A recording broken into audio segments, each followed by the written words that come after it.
Here's a Beyond the Pitch podcast quick hit from the WVSA Digital Network.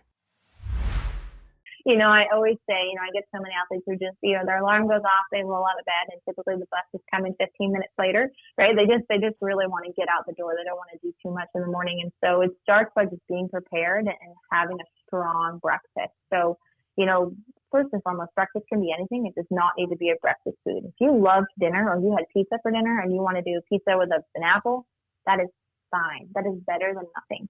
Right. So I think starting there and setting that criteria that eating something in the morning is better than going to school without anything. Because the way I design, my fueling programs when I'm working with athletes is we want you to fuel consistently throughout the day. We want to close that gap of, say, 4, 6, 7 hours where you're going without eating and really close it down to anywhere from 2 to 4 hours. Right. And so if you're having breakfast at 7 a.m., can we sneak a snack in? At say 10 o'clock. And for some athletes, I have a couple of clients where their lunch is at 10 or 10:30. So it's more like a brunch.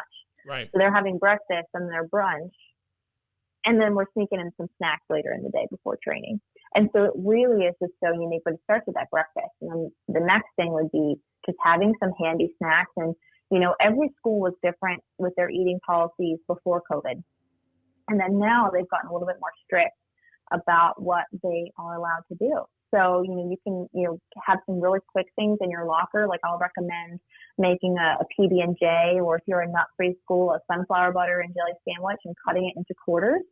And then when you go to your locker, just kind of take a quarter of that sandwich and quick shove it in your mouth and put your mask back on, right? Because that's a couple hundred calories right there.